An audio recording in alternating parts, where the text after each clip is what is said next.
Hey guys, this is Tyler Turner back here to go over some roster talent.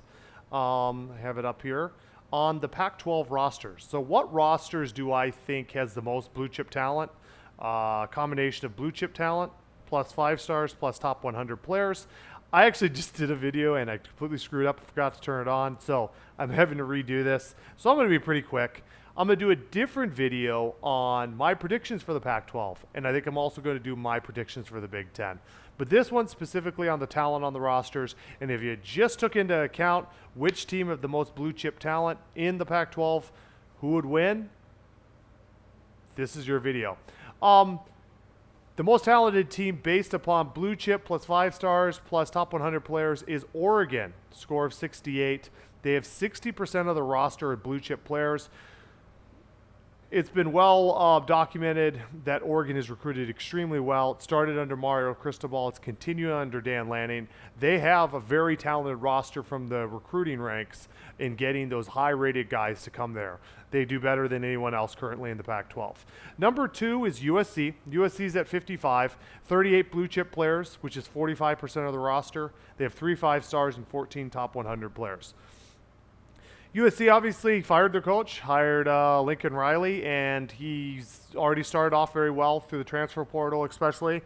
They're a little less talented on paper than Oregon, but you would say some positions are better than Oregon. I'll go get into it in my preview, but I still would probably say that overall the talent on the roster for Oregon, they just have it everywhere, whereas USC's kind of concentrated on like the skill positions on offense, the defensive backfield on defense, and I think those holes will show this year, but I'll get into that in my preview.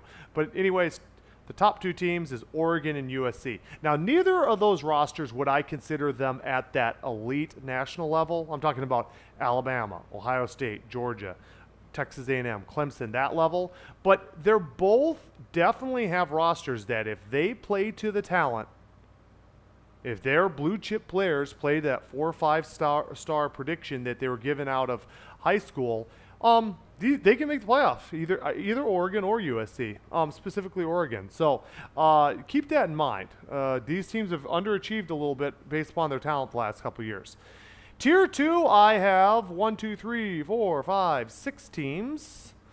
Washington, Stanford, UCLA, Utah, Arizona State, and Arizona. All these teams have decent talent. If I just looked at the blue chip players on their team and top 100, I would say these guys could be definitely bowl teams. And if they developed them enough, they could compete for Pac-12 championships. That one's very applicable when it comes to my number 6 team, Utah. But Washington is 34 points, Stanford 26, UCLA 25, Utah 18, Arizona State 16, Arizona 12. I'm going to focus on Utah. Utah is a number 6 rated team based upon talent with 18, 15 blue chip players and 3 top 100 players. But Utah always gets the most out of it. If they get a high-ranking player, he plays to an all Pac-12, All-American level. And they turn 3-star offensive linemen into all Pac-12 players.